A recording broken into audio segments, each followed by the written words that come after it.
Penyidik KPK menggeledah rumah kediaman Sekretaris Jenderal PDI Perjuangan, PDIP, Hasto Kristianto terkait dengan kasus dugaan suap dan perintangan penyidikan atau obstruction of justice. Betul saat ini sedang ada giat penggeledahan yang dilakukan oleh penyidik untuk perkara dengan tersangka HK, Hasto Kristianto, ujar juru bicara KPK Tessa Mahardika Sugiarto saat ditanyakan mengenai penggeledahan di rumah kediaman Hasto. Selasa, 7 Januari 2025, juru bicara berlatar belakang pensiunan Polri ini belum bisa memberikan banyak informasi karena penggeledahan masih berlangsung.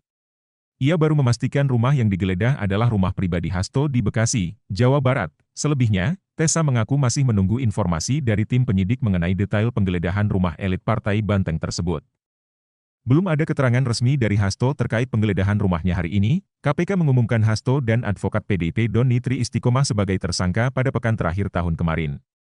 Keduanya diduga terlibat dalam tindak pidana suap kepada Wahyu untuk kepentingan penetapan pergantian antar waktu anggota DPR RI periode 2019 hingga 2024 Harun Masiku, buron, padahal Harun hanya memperoleh suara sebanyak 5.878.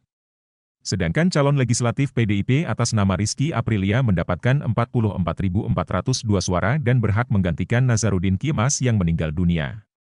Hasto disebut berupaya menempatkan Harun sebagai pengganti Nazarudin Kimas dengan mengajukan uji materi atau judicial review kepada Mahkamah Agung tanggal 24 Juni 2019 dan menandatangani sebuah surat tanggal 5 Agustus 2019 perihal permohonan pelaksanaan putusan uji materi. Setelah ada putusan MA, KPU tidak melaksanakannya. Hasto pun meminta fatwa ke MA. Selain upaya tersebut, Hasto diduga juga secara paralel mengupayakan agar Rizky mengundurkan diri. Namun, permintaan tersebut ditolak. Hasto disebut juga pernah meminta kader PDIP Saiful Bahri menemui Rizky di Singapura dan meminta mundur. Ia diduga meminta Harun merendam handphone dan segera melarikan diri. Hasto diduga juga memerintahkan anak buahnya yakni Kusnadi untuk menenggelamkan handphone agar tidak ditemukan oleh KPK. Tak hanya itu, Hasto disebut mengumpulkan beberapa orang saksi terkait perkara agar tidak memberikan keterangan yang sebenarnya. Hasto sudah dipanggil untuk diperiksa sebagai tersangka pada Senin, 6 Januari 2025, kemarin, namun yang bersangkutan meminta penjadwalan ulang. Hasto ingin pemeriksaan dilakukan setelah HUT PDIP 10 Januari.